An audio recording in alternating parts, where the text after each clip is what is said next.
예, 유승민 파동으로 심각한 내용을 겪은 새누리당이 일단 수습 국면에 돌입했습니다. 후임 원내대표는 오는 14일 선출하고 개파 간 새 대결을 막기 위해 표대결 경선보다는 합의 추대로 방향을 잡은 것 같습니다. 네, 한편 사퇴한 유승민 전 새누리당 원내대표의 측근들이 보수개혁 모임을 결성할 것으로 보입니다. 유 의원의 향후 행보와 함께 미묘한 파장을 낳고 있는데요.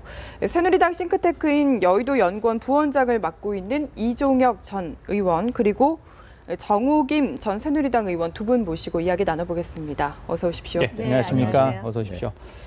자, 먼저 두 분께 여쭤보고 싶은 게 지금 새누리당 분위기가 궁금해요. 지금 한 이틀 정도 지나지 않았습니까? 네. 김무성 대표는 무건하라 이렇게 했는데 정말 의원들 조심하고 있는 건지 좀 궁금한데 어떻게 부원장님 먼저 말씀해 주시죠. 지금 큰 바람이 지나갔으니까요. 예. 아마 의원들이 지금 무엇이 지혜로운 판단인가. 지금 당 입장으로서는 내년에 이제 총선 대선을 좀 앞두고 있고요. 그리고 또 나라의 입장으로 보면 그리스 파동, 그 다음에 중국의 정치 폭락, 경제가 지금 굉장히 어렵습니다. 메르스 사태로 인한 경기 위축도 그렇고요. 그렇죠. 그렇기 때문에 지금은 차분히 다시 당이 해야 할 역할, 정치권이 해야 할 역할이 무엇인지를 지금은 성찰해야 될 때다. 지금 한 그런 분위기로 지금 분위기를 좀 다잡아가고 있는 그런 중입니다. 예, 정 의원님. 예. 네, 큰 바람이라는 말씀을 하시니까 얼핏 떠오르는 격언이 생각이 나는데요. 큰 바람이 불 때 어떤 사람들은 상상력을 키우고 또 어떤 사람들은 두통을 앓는다 이런 말이 있다 그러거든요. 아마 새누리당의 소속원들은 어떻게 상상력을 키워서 뭔가를 만들어내야 될지 야당에서는 창조적 파괴라고 했습니까? 근데 여당답게 파괴적 창조가 뭘지를 지금 생각해야 될 국면이 아닌가 이런 생각이 들고요. 일단 수면 위는 잠잠해진 것 같은데 물 밑에서는 부글부글할 수밖에 없는 현실이 있겠죠. 내년에 총선이 있고요. 또 정치인들이 자기 정치하는 것에 대해서 굉장히 많은 논란이 있었지만 정치인들이 자기 정치 안 할 수 없는 것이 또 현실 아니겠습니까? 그래서 굉장히 복잡한 고차 방정식을 풀어야 되는데 이게 이제 쉽게 푸는 사람도 있고 또 정치 경력이 작은 사람들은 아마 두통만 앓고 있을 것이다 이런 생각이 드네요. 정치적 상상력을 발휘할 때다 이런 말씀을 하셨는데 저는 아까 지혜라는 말씀을 드린 이유가 비 온 뒤에 땅이 굳는다는 말이 있지 않습니까? 그렇기 때문에 이런 이번에 여러 가지 그 어려운 상황들을 거치면서 오히려 당이 더 결속하고 그리고 또 국가와 국민을 위해서 당이 해야 할 역할이 무엇인가 그리고 개별적 소속 의원들이 지금은 어떤 정치적 스탠스를 취하는 게 맞는가 이런 점에 오히려 지혜를 발휘하면서 굳은 땅으로 새누리당을 만들어야 할 시점이다. 그리고 이것이 바로 또 국민들이 원하는 것일 것이다. 이런 말씀을 저는 드리고 싶습니다. 누가 이겼다고 이야기는 할 수 없겠죠. 그렇습니다. 그렇습니다. 원래 이게 승자와 패자가 있을 수 있는 그런 게임 성격으로 봐서 될 문제가 아니고요. 이거를 일간에서는 뭐 누구를 찍어내기다 이렇게 얘기를 하는데 그것도 저는 잘못된 지적이고 표현이라고 봅니다. 뭐냐면 대통령 입장에서는 당연히 국정의 최고 책임자로서 헌법적 가치에 위배되는 사안이 관련돼서는 국가 원수로서의 입장을 내놓지 않을 수가 없는 거고요. 그리고 이제 이것이 결국 국회법 개정에 소위 말하는 거부권 정국으로 이어지면서 결국 이제 이게 충돌 파열음이 일어났고 그리고 또 이 정도의 정치적 파열음이 일어났을 때는 누군가는 책임을 져야 합니다. 그럴 경우에 누구가 책임을 져야 되겠습니까? 그렇게 이것은 마치 상식의 강이 흐르는 듯한 그런 류의 일련의 정치적 속성과 그리고 원래의 흐름 방식대로 가는 것이지 이게 무슨 무협지에 나오는 무슨 싸움과 게임 같이 이렇게 몰아가는 것은 그건 전 잘못된 시각이다 이렇게 봅니다. 네, 저도 의원님 말씀에 100% 공감해요. 당위적으로는 그렇죠. 그런데 어떤 때 보면 무협지보다 더 정말 그 무협지 이상의 어떤 상황이 개진이 되기도 하고 또 어떤 면에서는 언론이 현실을 좀 앞서가기도 하는 측면도 있지만 결국은 이제 미래 어느 시점에서 이 전투의 승자는 누구이며 궁극적인 전쟁의 승자는 누구이며 또 단기적인 승자는 누구이며 장기적인 승자는 누구이며 이 얘기가 안 나올 수가 없을 것 같고요. 결국은 의원님이나 저나 책임 여당 공당이라는 거에 대한 그 무게감이 있잖아요. 그런데 앞으로 어떻게 하느냐가 참 중요할 것 같아요. 지금 우리가 이렇게 어떻게 설명을 하든 여론이라는 게 또 있습니다. 저변에서. 예. 그 여론이 때로는 우리를 받쳐주기도 하지만 때로는 마음에 안 들면 마치 또 물살처럼 배를 뒤집어 엎을 수도 있잖아요. 그렇죠. 그래서 예. 앞으로가 중요할 것 같고요. 예. 앞으로 중요한데 지금 상황이 그렇게 편안치 않은 것은 네. 현실 아니겠습니까? 네. 우리 존경하는 정호김 의원께서 제가 이제 당일론에 비중을 둔 얘기만 하고 있다는 지적이신 것 같은데 아니요, 꼭 그런 건 아니에요. 정치는 제 개인적으로 그렇게 생각합니다. 사람이 서 있는 형국과 좀 같다고 봅니다. 머리는 하늘로 두고 발은 땅을 딛고 서 있는 거죠. 결국 뭐냐면 정치가 지향하고 가야 할 방향은 항상 옳은 당위를 보고 가야 되는 거고요. 물론 발을 딛고 있는 현실이라는 점을 간과할 수는 없습니다. 그렇기 때문에 이번에 벌어진 일련의 사태를 큰 틀에 있어서 당이 나가야 할 방향 그리고 국정을 끌어가야 할 방향은 소위 당이론 쪽으로 가고 그러면서도 현실에 발을 딛고 내년 총선에 관련된 공천의 문제 또 지금 현재 앞으로 이번에 벌어진 것들을 사실은 갈등을 수습하고 상처를 치유할 일련의 과정들 이런 데는 결국 뭐냐면 현실적 지혜를 발휘해야 할 그런 시점이다. 그래요, 잠깐만요. 네, 그리고 이상과 현실의 좀 균형을 맞춰야 할 때 가장 지금 중요한 역할을 하는 게 김무성 대표가 아닐까 싶습니다. 이번 사태를 돌아보면서 평가가 좀 엇갈리고 있거든요. 김무성 대표의 리더십 어떻게 평가하십니까?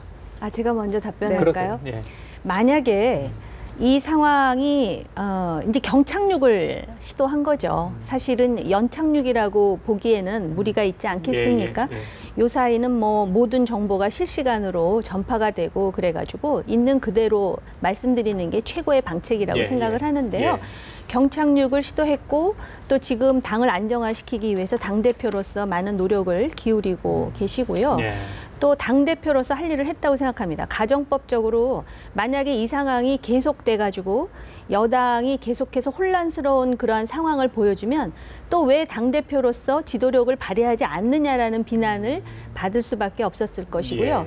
그리고 인정하든 인정하지 않든 당내에 계파가 있는 것은 사실이고 또 총선 때문에 그 다양한 이해가 있는 것도 사실이고 그 상황에서 당과 청 간에 상당히 지금까지 보지 못했던 그런 어떤 그 갈등이 치솟았던 것도 사실이기 때문에 불가피한 그런 선택을 했고 또 그런 면에서는 당대표로서는 충분히 자기 역할을 했다고 보여집니다. 단지 이제 김무성 대표가 우리 새누리당의 소위 미래 대권 주자 중에 한 사람이기 때문에 과연 그러면은 대권 주자로서 어떤 그 새누리당이 지향해야 될 어떤 그 보수의 지평이라든지 비전이라든지 내지는 뭐 뚝심이라든지 뭐 이런 면을 보여줬는가에 대한 아쉬움들을 표출하는 목소리가 있는데 아마 당대표로서 지금 당의 안정이 우선이라고 생각했다라는 그런 측면이 있고요. 제가 그분이 원내대표 하실 때 대변인으로서 이제 같이 일을 해보면서 경험을 짧게 좀 말씀을 드리자면 그 당시에 상대당의 원내대표가 박지원 대표셨어요. 그래갖고 지금 돌이켜보면은 그때의 그 상대당과 저희 당 간의 그 원내 조율이 상대적으로 잘 이루어졌다라는 평을 듣고 있는 그 시점이었는데 그 당시에 많은 언론도 그렇고요. 또 저도 그런 느낌을 받았는데 이거는 뭐 언론에서 나온 표현이기 때문에 그대로 하자면 김무성 대표와 박지원 대표를 보면 마치도 곰과 여우 같다라는 그 표현을 하신 분들이 상당히 많았어요. 그러니까 겉으로 보기에는 굉장히 그 모든 것을 박지원 대표의 양보를 하고 그렇게 보였는데 결정적인 순간에 김무성 대표가 자신의 그 비전이랄까 또는 자신의 원칙을 지켜나가는 모습을 저는 직접 본 사람이에요. 그 중에 하나가 바로 연평도 폭침 때였고요. 또 하나는 예산을 통과시키는 그 관점이었는데 그게 김무성 대표의 어떤 그 정치인으로서의 성격을 보여주는 단면이라고 생각을 합니다. 이번에는 어떻게 보세요? 이번에도 뚝심이 작용했다 보세요? 지금은 이제 뚝심이라기보다는 당 대표로서의 그 당을 이끌어 가야 되고 당과 청 간에 절대로 그 파열음이 생겨서는 안 된다라는 그 현실적인 고뇌라든지 또는 그것 때문에 아마 그 현실적 차악을 택했다고 생각을 하고 그 이후에 김무성 당대표로서 그 떠난 그 유승민 전 원내대표에 거에 대해서 상당히 위로한다든지 또는 그 자신의 소회를 말할 때 그런 고민이 상당 부분 응축되어 있는 것이 아닌가 저는 그렇게 보았습니다. 김무성 당대표의 아마 고뇌가 이번에 가장 컸을 거다 저는 그렇게 봅니다. 왜 그러냐면 김무성 대표는 본인도 그런 얘기를 자주 하고 있지만 의회 민주주의자다 이렇게 자처하는 분이거든요. 그런데 또 위치는 뭐냐면 당대표입니다. 그렇죠. 그러니까 아마 고뇌와 갈등이 저는 컸으리라고 봅니다. 그런데 당대표로서 이 위기의 당을 갈등을 수습하고 이 사태를 해결을 해야 되는 거죠. 자칫하면은 당이 분열로 갈 수 있는 상황까지 처했으니까요. 그런 점이 있어가지고 고뇌가 큰 가운데서 저는 대표로서의 역할을 무난하게 잘했다 이렇게 봅니다.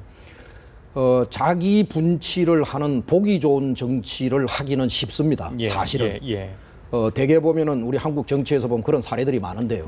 결국 대권의 뜻을 두고 있거나 혹은 자기의 정치적 미래를 계산하고 있을 때는 어떤 사안이 벌어질 때 국가나 국민을 쳐다보는 것보다 자기의 정치적 이해 미래의 주판화를 통하면서 사실은 정치적 행보를 놓기가 쉬운 겁니다.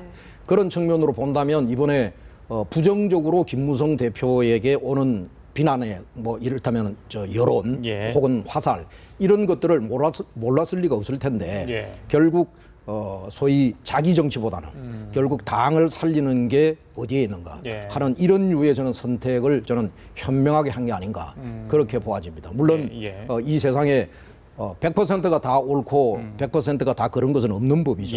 그런 가운데에서 오랜 정치 경험에 입각한 나름의 대표로서의 역할을 저는 잘하지 않았나 이런 생각을 가져봅니다. 자, 유승민 전 원내대표죠. 이제 지난 8일 날 사퇴변을 남기고 떠났습니다. 그 사퇴변 가지고 여러 해석들이 나왔는데 일단 떠났고요. 백의종군 했는데 과연 이제 내년 총선에서 TK 지역에 나올 수 있는가? 아니면 뭐 수도권 지역에서 나온다 이런 이야기도 있고요. 또 그 유승민 전 원내대표를 좀 지지했던 분들 같이 이번에 공천받기가 어렵지 않느냐 뭐 이런 이야기도 지금 나오고 있는데 지금 당에서 어떤 얘기가 나오면 가능한 이야기입니까 그게? 글쎄요, 뭐 지금 이런 큰 폭풍이 한 차례 지나간 뭐 여러 가지 얘기들이 지금 설왕설래가 나올 수가 있겠죠. 그러나 유승민 대표가 차기 총선에서 뭐 지역구를 대구로 하느냐 수도권으로 하느냐 문제는 그건 철저한 자기의 판단과 결정이라고 저는 보아집니다. 그런 것이고요. 그리고 또 이 사태로 인하여 친유승민 뭐 예를 들자면 정치는 사람 간에도 이 친소 관계가 있듯이 정치 친소 관계가 있는 것이니까요. 그런 사람들에게 유불리가 갈 것이다라고 하는 것은 저는 억측이라고 봅니다. 왜 그러냐면 우리 새누리당이 그렇게 전근대적이나 그런 정도 수준의 당은 이미 넘어섰습니다. 그렇기 때문에 그건 전혀 저는 기우라고 그런 것은 저는 없다고 봅니다. 그리고 이제 공천에 관련돼서도 이미 새누리당 보수혁신위원회 혹은 또 우리 당의 내년 공천에 관련돼서는 당 대표를 위시한 당 지도부가 이미 방침을 내놨습니다. 국민에게 공천권을 돌려드리겠다는 거거든요. 누구든 당의 실력자든 어떤 권력자라 하더라도 불편부당하게 공천을 전행적으로 잘하지 않겠다. 그리고 모든 것은 국민의 판단과 국민의 의사를 존중하겠다. 이게 우리 기본 원칙입니다. 그렇기 때문에 이 원칙을 벗어나서 뭐 정치적 행보 혹은 아니면은 각각의 계파의 이익 혹은 아니면은 권력의 크고 작음에 어디에 더 가까우냐에 따라서 공천이 유불리해질 것이다. 이런 새누리당이 된다면 그건 비극인 거죠. 그래서 저는 그런 일은 없을 것이다. 국민들께도 그런 우려는 안 하셔도 된다는 말씀을 드리고 싶습니다. 저는 개인적으로 좀 우려가 돼서 그냥 솔직히 말씀을 드리겠는데요. 솔직한 얘기 좀 해주세요. 김무성 대표가 오픈 프라이머리를 천명하신 지가 벌써 얼마나 오래되셨습니까? 그럼에도 불구하고 요번에 그 국회법 개정안과 관련한 유승민 전국에서 많은 언론도 그렇고 또 많은 정치평론가들도 그렇고 이게 바로 내년 총선에서의 공천권에 대한 주도권 싸움이다라고 하고 지금 이제 우리 남 앵커께서도 그렇게 질문하시지 않습니까? 이렇게 되면 유승민 원내대표를 따르던 사람들이 불이익을 당하지 않느냐. 아마 그 불이익을 제일 많이 당했던 사람 중에 한 사람이 김무성 대표셨거든요. 18대, 19대 때 그랬죠. 그리고 저는 18대 의원이었고요. 그 당시의 기억 그리고 19대로 넘어가는 과정에서 많은 기억이 지금 제가 있는데요. 저도 제가 원하는 지역에서 그 선거 운동을 할 수 없었던 그런 경험도 떠오르고요. 또 어떤 지역은 정말 그 잘 모르는 신인, 정치인이라고 할 수 없는 그 외부에서 이렇게 소위 이제 속된 표현으로 꽂아 내려온다 그럽니까? 뭐 그런 경우도 있었고요. 그러다 보니까 현직에 있는 의원들도 상당히 불안할 것이고 또 정치인으로서 외곽에 있는 사람들도 이게 뭔가라는 그런 생각이 들고 그렇기 때문에 이제 그런 건데 우리 당에 분명히 그런 게 있었습니다. 18대 때도 있었고요. 소위 친이계의 친박에 대한 대학살. 그다음에 19대에도 사실 그 당시에 그 소위 이제 컷오프라고 합니까? 그래서 컷오프로 많은 친이계가 그 정치적 생명을 잃었을 뿐만 아니라 컷오프에 그 올라간 한 인사도 뭐 이름을 대자면 진수희 의원 같은 분이죠. 그분은 컷오프에 떨어지지도 않았는데도 공천을 못 받은 경우도 있었고 그렇기 때문에 제가 볼 때는요. 이거는 사실 전근대적인 거고 이런 부분에서 상당히 근대적인 방향 그리고 오픈 프라이머리라는 것도 또 그렇습니다. 우리가 이거를 지향한다 하더라도 야당이 협조하지 않으면 여러 가지 또 법적인 제약이 있거든요. 그럼에도 불구하고 이 정신으로 나가는 것이 의회 민주주의, 당내 민주주의, 그다음에 지금 대통령의 국정을 제대로 뒷받침해주는 물론 이걸 하다 보면 유불리가 있을 수 있어요. 예를 들어서 저 개인적으로 보더라도 이게 저한테 유리한지 불리한지 모르지만 그래도 그 당이 쪽으로 야당이 저렇게 제 역할을 못하는 상황에서 여당이 확실하게 지금 국민에게 신뢰를 주는 당으로 자리매김하려면은 좀 아픈 얘기지만 그 솔직한 현실을 좀 털어놓고 대안을 찾아야 맞지 않을까 이런 생각이 듭니다. 그래요. 우리 저 정호김 의원께서는 원하지 않는 지역에 그래도 공천을 받아서 출마라도 하셨지만 저 같은 경우에는 19대 때에 멀쩡하게 국회의원 의정활동 잘하다가 저는 공천도 받지 못하는 그런 아주 저 케이스를 맞았는데 이정혁 의원님이 진짜 대표적인 사례입니다. 그래서 이제 결국 뭐냐면 정치라고 하는 세계에 있어가지고의 권력 다툼이라고 하는 것은 이것은 상존하는 것이죠. 이건 뭐 동서고금을 막론하고 이건 현실 아니겠습니까? 그런데 이것을 단지 공천이라고 하는 구슬화를 가지고 마치 어린애들이 뭐 게임 하듯이 하는 그런 형태로 이거를 볼 필요는 없다. 이를테면 대통령께서는 내년 이후에도 총선 이후에도 남은 임기 동안에 사실은 국정을 원활하게 소위 동력을 가지고 끌어가야 할 그런 필요성이 있는 거고요. 그리고 또 그것은 대통령 자신을 위한다기보다는 국가 발전과 국민을 위해서 필요한 요소입니다. 그런 상황 속에서 만약에 그런 소위 국가 발전이나 국가의 원활한 국정 운영을 위해서 필요한 구도가 아닌 대로 벗어난다 그런다면 당연히 거기에서는 일정한 침이 가해지는 것 이것은 결국 상식적인 일인 것인 거고요. 그리고 또 서로 이 계파를 달리하는 쪽에서 이제 사실은 공천을 가지고 다툼은 벌어지게 마련입니다. 다만 문제는 뭐냐?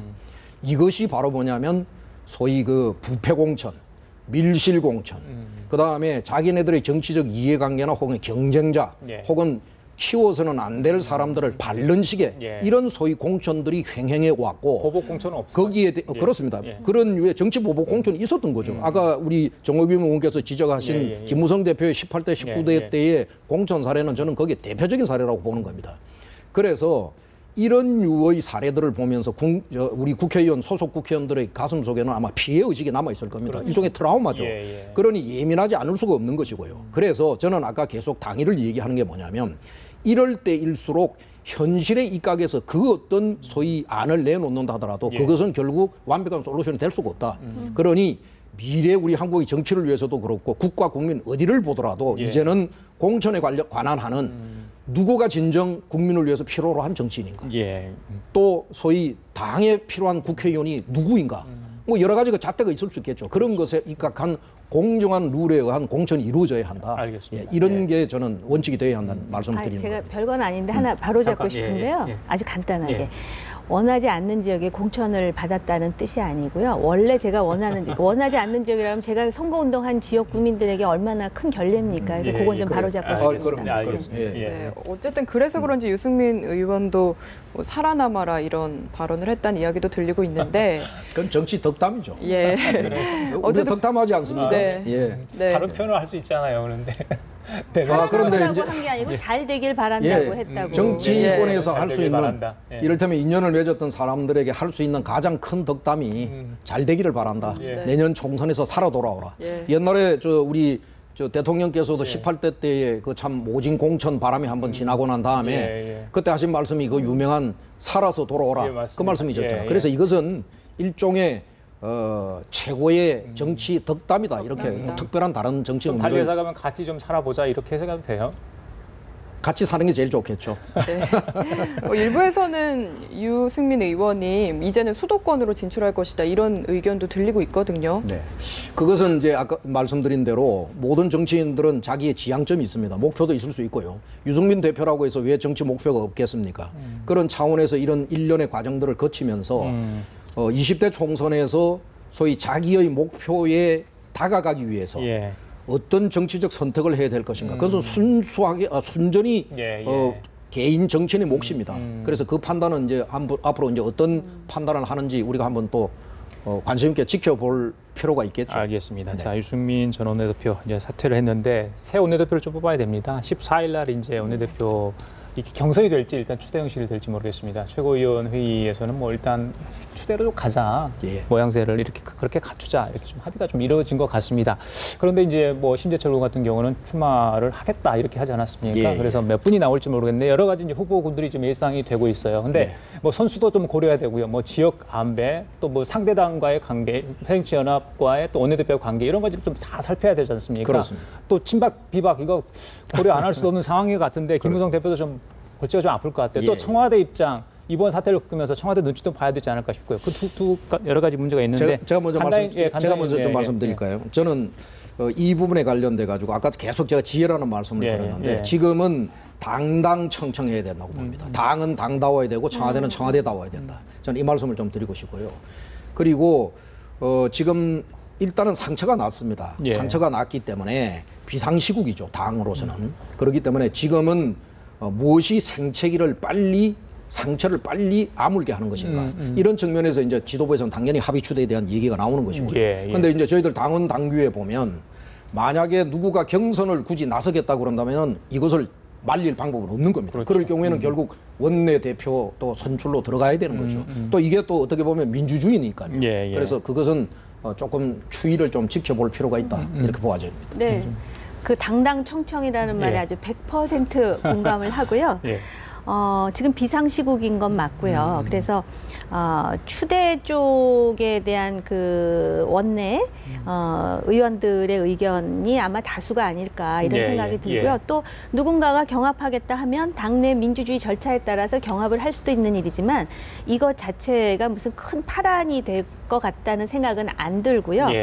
이제 청와대의 눈치를 보는 게 아니라 이렇게 말씀을 하셨잖아요. 그래서 우리 이종혁 의원께서 당당청청으로 화답을 하셨는데 만약에 실제로 그렇지 않은데 청와대의 눈치를 보는 듯한 정치는 사실은 그 본질이 뭐냐보다도 어떻게 보이느냐가 상당히 중요한데 눈치를 보는 듯한 모습을 보는 순간 당의 위상이라든지 당에 대한 국민의 지지는 더 떨어질 거예요. 그래서 아마 이런 부분을 당뿐만 아니라 청와대도 의식하고 있어야 될 뿐만 아니라 저는 의식하고 있다고 생각을 합니다. 알겠습니다.